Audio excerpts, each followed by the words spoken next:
Hello tout le monde. Première vidéo en extérieur pour que ça change un petit peu. Et vous voyez Morphine, elle a déjà pris la poudre d'escampette. Donc aujourd'hui je vais faire une vidéo particulière. Je me suis levée ce matin et j'avais envie de faire cette vidéo par rapport à quelque chose d'important. Alors je vais essayer de me concentrer parce que je suis en extérieur et du coup quand je suis en extérieur ça me perturbe. Je n'ai pas l'habitude de faire comme tout le monde. Donc pour une fois je fais une vidéo en extérieur pour avoir une belle lumière, pour pas trop me faire emmerder, même si il y a toujours des gens sur la route. Bon, aujourd'hui on est dimanche, alors c'est calme. Donc elle est où Morphine? Bon, je voulais parler un petit peu comment dire, de comment je vais expliquer ça, parce que c'est vrai que même moi j'ai du mal à l'expliquer. Je voulais parler un petit peu de notre capacité à nous saboter. Parce que j'ai remarqué que dans ma vie, alors c'est pas du tout une vidéo à consonance spirituelle ou je ne sais quoi. C'est plutôt je dirais, une vidéo de réflexion sur moi-même et sur ma vie. Je suis en train de me rendre compte que à chaque fois que je peux que je peux accéder, disons, au bonheur, j'ai l'impression qu'en fait je m'auto-sabote. Je peux avoir une opportunité, je vais passer à côté, je vais tomber malade, mon corps va réagir, parce que mon corps est habitué à ne vivre que des situations difficiles, des situations de douleur, parce que je suis conditionnée là-dedans. Et c'est pas ma faute. C'est ma faute, peut-être, mais c'est inconscient, quoi. C'est malgré moi. C'est même si je veux que ça change, je vais y mettre énormément d'énergie et je vais pas forcément y arriver. Donc c'est ce qui se passe actuellement, que je remarque, que je commence à me rendre compte qu'avant je ne me rendais pas compte. Morphine est en train de faire des conneries, je vais vous montrer. Voilà, vous ne la voyez plus, elle est partie se faufiler. Morphine, c'est très joli la manière dont elle fait. Vous voyez même pas... Voilà, elle est partie, vous la voyez plus. Ouais, je suis en train de me rendre compte que c'est... que je m'auto-sabote ma vie. Je suis en train de me rendre compte que je comprends pas pourquoi est-ce qu'on fait ça. Pourquoi est-ce qu'on s'auto-sabote? Pourquoi est-ce qu'on ne s'autorise pas à être heureux? Et moi, je me rends compte que je suis comme ça. Et j'ai mis très très longtemps avant de me rendre compte. Et là, je suis en train d'ouvrir les yeux, de me rendre compte que je ne m'autorise pas au bonheur. Que je culpabilise si je suis heureuse. Parce que je me dis, Alexandra, dans la vie, il faut souffrir. Les choses, tu ne les as pas comme ça. Dans la vie, il faut que tu souffres, il faut que tu t'en prennes plein la gueule, et plus tu t'en prendras plein la gueule, et plus tu t'en sortiras vainqueur, et là, tu le mériteras peut-être le bonheur. Mais pour l'instant, tu te noies là dans ta petite merde là quotidienne, et tu te dis, ouah, quand est-ce que je vais sortir de là? Quand est-ce que je vais sortir de ce cercle vicieux dans lequel je ne prends aucun plaisir? Donc là, vous voyez, c'est une énorme prise de conscience que je suis en train de faire. Parce que, je sais pas, je me suis réveillée et j'ai compris. J'ai compris ce qui se passait. Je me suis dit, là, il faut que je prenne du temps pour moi. Il faut que je fasse les choses correctement. Parce que j'ai beaucoup donné de moi aux autres. J'ai beaucoup donné des tas de choses de moi. Et j'ai tellement donné que j'ai plus rien pour moi. Donc là, aujourd'hui, je suis en mode survie. Vraiment, je suis en mode survie. C'est pas du tout de la... comment dire? C'est pas du tout de la... Genre je me la pète, je suis en mode de survie, ouais c'est pour me la péter parce que ouais je fais un burn-out, etc. Je sais pas ce que c'est, si c'est burn-out, si c'est dépression, si c'est autre chose. Moi ce que je vis actuellement, je suis en train de tomber. Je vais pas dire le contraire. Donc je m'accroche, mais je sais pas comment je vais. Bah, il va falloir que j'utilise des méthodes drastiques pour me sortir de cette situation. J'ai l'impression d'être dans un cul-de-sac émotionnel, dans ma vie, etc. Vraiment, je me sens vraiment complètement bloquée. Et c'est pour ça que je me suis bloqué le dos, sans doute. En plus que je passe mon temps enfermée dans mon lit en train de me triturer dans tous les sens, de me dire où est-ce que je vais, qu'est-ce que je dois faire, qu'est-ce que j'ai envie de faire, qu'est-ce que je ne m'autorise pas à faire. Toutes ces choses-là qui sont en boucle dans ma tête en permanence.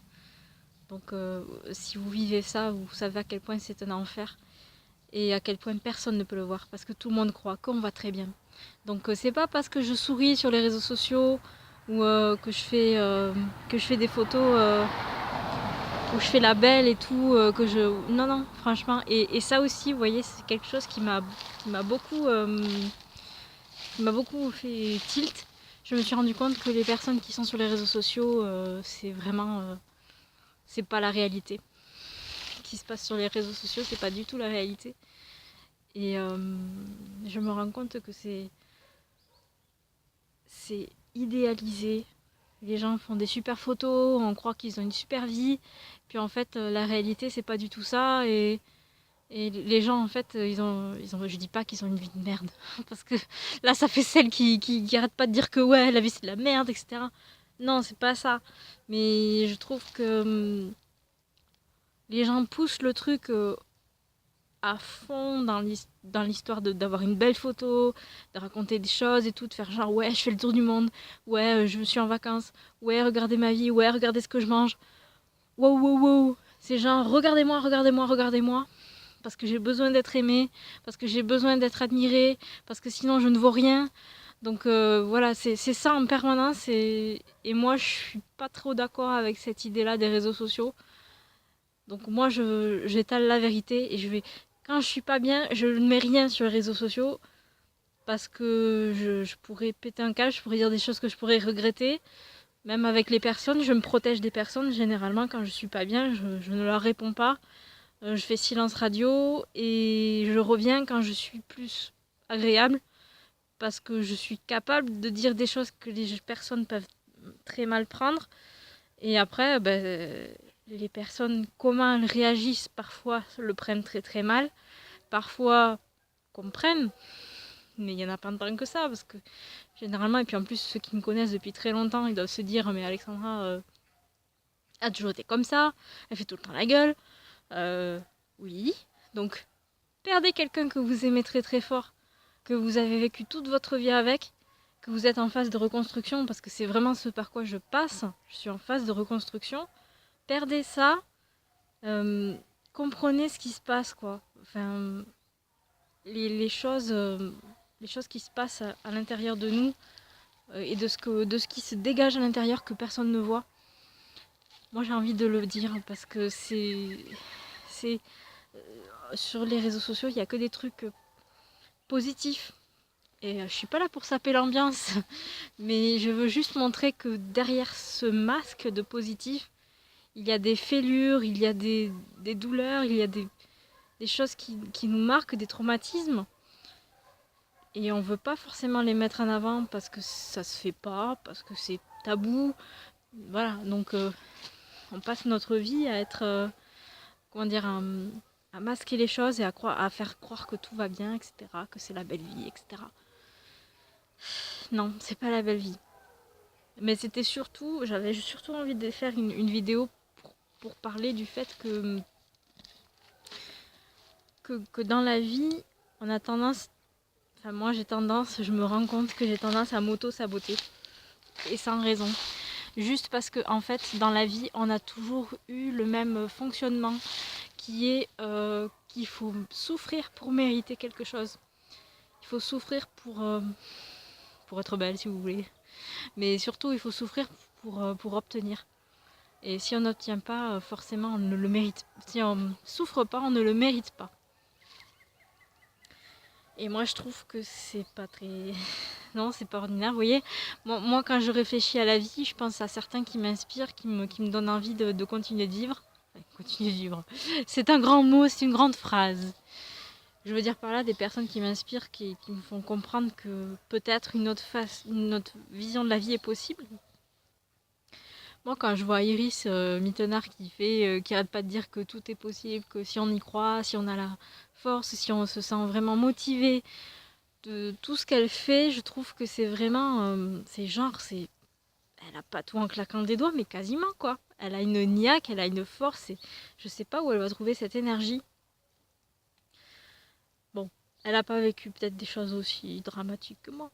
Peut-être, après j'en sais rien, je connais pas sa vie, mais je veux dire par là, elle a pas vécu des choses trop douloureuses, peut-être, ou elle a faim. Voilà. Je pense que quand on vit un deuil, parce que je pense que c'est ça mon problème, bon, on est complètement chamboulé et on se remet totalement en question. Je sais pas s'il n'y a pas quelqu'un qui va passer. Non, c'est par là. On se remet totalement en question. Et moi, cet événement-là, ça m'a complètement bouleversée. Et ça m'a complètement fait réfléchir, ouvert les yeux, fait comprendre des situations qui n'avaient rien à voir quasiment avec le deuil pourtant. Mais j'ai compris des tas de choses. Et je suis en train de me rendre compte que maintenant qu'il faudrait, pour que j'aille mieux, que je m'autorise à des choses heureuses, des choses positives, je me rends compte que je me suis complètement... je me suis conditionnée à être malheureuse, en fait. Et je me complais dans la douleur. Donc je vais avoir tendance à provoquer des situations dramatiques et... Comment dire provoquer des situations dramatiques et en jouir presque. Tout ce qui va être triste, je vais m'en nourrir parce que je n'ai pas d'autre façon de penser, de faire. Je vais avoir tendance toujours à penser ça va mal se passer ou alors voilà, des tas de trucs comme ça et c'est tout le temps comme ça. Ou je suis déprimée, je pense à j'imagine des choses qui pourraient arriver, qui sont tristes et il n'y a aucune énergie bonne là-dedans parce que toute l'énergie elle est dans le mental qui rumine du passé et qui rumine de l'avenir qui n'est pas bon. Et je ne suis pas capable de me conditionner à avoir un mental positif. Et là, je suis en train de me rendre compte que pour avoir un mental positif, je crois qu'il faut dire qu'on en a marre, qu'il faut que ça s'arrête, qu'il faut démarrer une nouvelle page, si je puis dire. Et tourner la page, c'est pas si simple. Parce que ça demande de lâcher des choses, lâcher des croyances, lâcher des croyances, lâcher le passé. Et le problème, c'est que quand on n'a pas d'avenir ou quand on ne s'imagine pas un avenir, on n'a pas envie de quitter le passé parce que c'est la seule chose qui nous réconforte. C'est la sécurité, c'est le connu. Donc si on quitte ça pour l'inconnu, l'inconnu déjà de base ça fait toujours peur, mais quand on est doublement peureux, qu'on a des angoisses pas possibles, l'avenir on a encore moins envie d'y aller. Donc là je pense que je suis un peu dans la merde. Mais je veux m'en sortir. Mais je sais pas jusqu'à quand je vais vouloir m'en sortir. Parce que peut-être à un moment donné, je vais abandonner l'idée. Et je vais me morfondre et je vais attendre de mourir, quoi. J'ai un peu cette impression-là, en fait. Donc ça me fait un peu chier. J'ai pas très envie de crever, hein, mais... Je veux dire par là que je suis capable, avec les mauvaises énergies que je peux avoir en moi, je suis capable de me déclencher des maladies, des trucs comme ça, donc... Je suis en train de réfléchir. En ce moment, je suis en train de réfléchir à qu'est-ce que ma vie pourrait devenir si jamais ça s'arrangeait pas. Parce que ça peut ne pas s'arranger. Alors que je sais pertinemment que quand on s'incarne sur Terre, c'est pour arranger un truc en particulier qui a bugué et que voilà, on est venu sur Terre pour une mission, on a tous une mission sur Terre, de, de travailler quelque chose dans notre état d'esprit, dans notre façon d'être, etc. Tout ça, je suis au courant de toutes ces choses. Et c'est une chance d'ailleurs, parce qu'il y a plein de gens qui diraient juste, oh, c'est de la merde, la vie c'est de la merde, je vais me tuer, je vais me tirer une balle, ou je sais pas, enfin voilà, et puis il passera à autre chose. Alors que moi, j'ai la chance d'avoir toutes ces connaissances de spiritualité, de développement personnel, etc. Tout ça, je l'ai intégré, je le comprends, mais je ne le mets pas en pratique encore. Et j'avoue que là, j'ai l'impression un petit peu d'être sur un plongeoir, juste au-dessus d'une grande piscine très profonde. Et vous ne savez peut-être pas, mais je ne sais pas nager. Donc, non, sérieux, c'est vrai, je ne sais pas nager. Et voilà, donc j'ai un peu l'impression que je vais devoir plonger, mais que je ne sais pas nager, donc j'ai peur de me noyer. Et j'aimerais bien que le plongeoir il soit au ras de l'eau, en fait. Ça m'aiderait un petit peu, vous voyez. Mais là, j'ai l'impression d'être à 5 mètres au-dessus de l'eau et ça me fait très très peur. En gros, dans ma vie, c'est ce que je vois, quoi. C'est genre, je me dis, la vie que j'ai, qui me convient pas, et si je dois la changer, il va falloir que je tape fort. Il va falloir que je sois forte, intérieurement, que j'accepte de m'en prendre plein la gueule, parce que je m'en suis déjà pris beaucoup plein la gueule. Mais là, je pensais pas que la vie serait si compliquée. Franchement, je vous assure, j'ai l'impression d'ouvrir les yeux depuis que maman elle est partie. J'ai l'impression d'être... de me dire, mais putain, mais c'est ça la vie. Non mais sérieux, c'est ça la vie. Non mais j'en veux pas de la vie. Non mais... Alex, mais pourquoi tu t'es réincarné, couillon? Mais pourquoi t'as voulu t'incarner, bordel? Tu pouvais pas rester de l'autre côté, là. T'étais pas tranquille, là. Pourquoi tu es venu te faire chier ici? Je vous assure que c'est vraiment ce que je ressens. Non, mais je vous taquine, mais c'est vrai.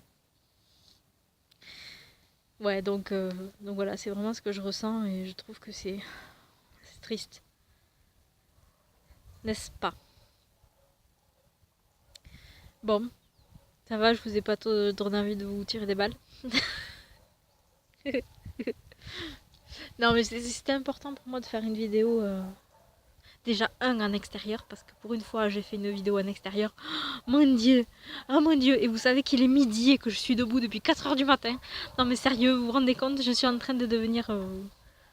Non, mais c'est parce que là, cette semaine, il faut que je sois debout pas très tard. Donc, du coup, il faut que je me change les façons d'être.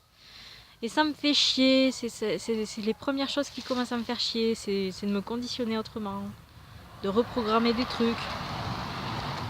Les gens qui passent, ils doivent se dire, non mais celle-là, elle se fait des trucs avec sa perche à selfie en pleine campagne. Ils doivent se dire, mais celle-là, elle est sortie de je sais pas où. Bah ça va, on est dimanche, donc il n'y a personne. Donc voilà. Bon, bah écoutez. Surtout, je vous en prie, vous désabonnez pas. Parce que je vous ai fait une vidéo un peu déprimante. Mais non, mais là, j'avais vraiment besoin de faire une vidéo. J'en avais envie depuis 8h du matin, mais j'étais pas tranquille. Alors du coup, il a fallu que j'attende un petit peu. Et là je peux. Donc voilà. Bon, bah écoutez, je vais vous faire un bisou. Et je vous dis à plus tard et j'espère que la vidéo a bien enregistré parce que s'il faut ça n'a pas bien enregistré, c'est un peu la merde. Bon bah écoutez, je vous dis à plus tard et gros bisous et voilà, il y a Morphine qui vous regarde. Aigne. Morphine. Morphine. Bon. Et bien je vous dis à plus tard et gros bisous.